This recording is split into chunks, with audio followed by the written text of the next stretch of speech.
Hey scientists, are you ready to start your experiment? Okay, so you need your pencil, your experiment paper, or a piece of paper, a rock, if you still have your rock, or you could get a different rock from outside, that's fine, and a sheet of paper, okay? So I bet you're wondering what we're gonna do.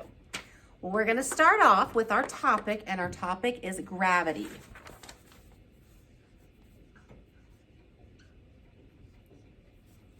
Okay. And what are we observing? Our observation is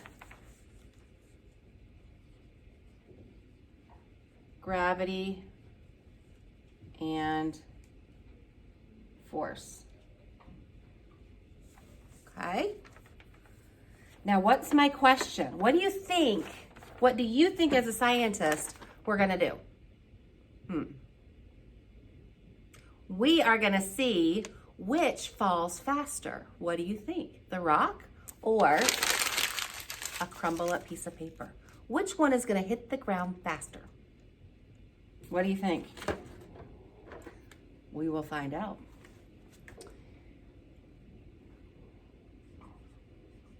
Which will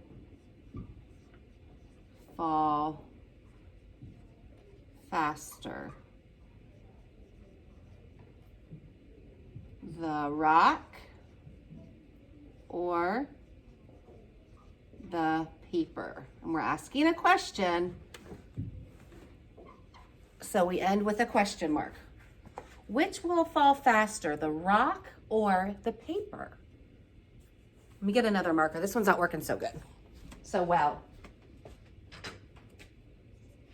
Yeah, it's about the same. Okay. So we remember from our other experiments what hypothesis means, and it's that fancy word that means prediction. So I think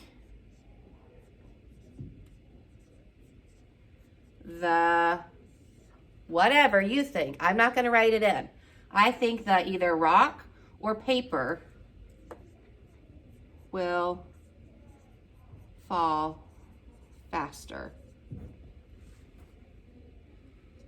Okay, so that's kind of mixed up in there.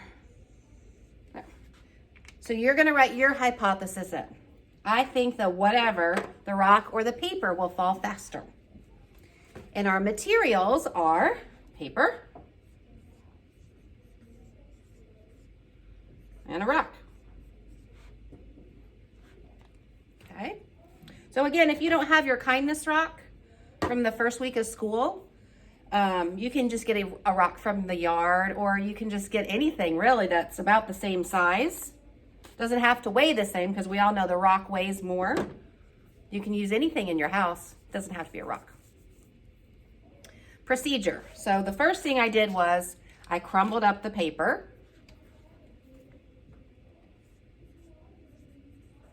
Crumble up paper. Okay.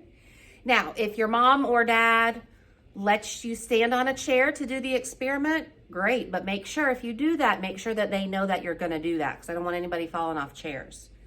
Okay. And the next step is you are going to hold them out equal lengths and drop them at the same exact time. Okay. I'm not going to do it because I don't want to spoil it for you. Okay. Hold rock, paper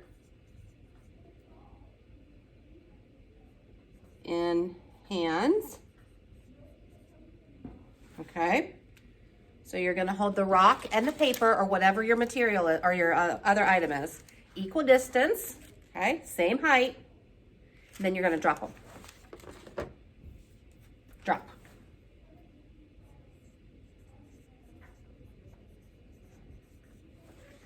And you're going to see which one falls faster. What do you think? Do you think the rock's going to fall faster because it's heavier? Or do you think because the paper is lighter and has less mass, it's going to fall faster? I know the answer. Okay. The results. We should know what the word result is, because we work so long on cause and effect. The result is what happens, right? the blank fell faster. So you write the results. Well, what happened? The rock fell faster. The paper fell faster. They both fell at the same rate, okay? And your conclusion is where you are going to post your answer on a discussion post. Okay, so your conclusion just tells me if your hypothesis was right or wrong.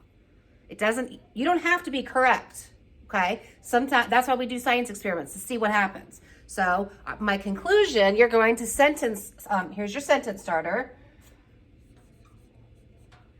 My hypothesis was, whoa, that's a crooked line, huh? Not much better. My hypothesis was right or wrong because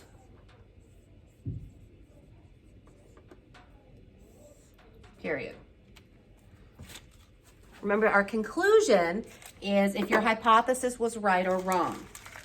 My hypothesis was correct because the rock fell faster, or my hypothesis was not correct because the paper fell faster, or something like that. So you're going to write the word right or wrong here, and you tell me why, okay? Then you're going to, after you do the experiment and you write it in, then you're going to go back to Schoology and go on the discussion post and type this sentence in there. I can't wait. You should all have the same results, so I hope you enjoy this one. This is always a mind blower, okay? Can't wait to read what you wrote.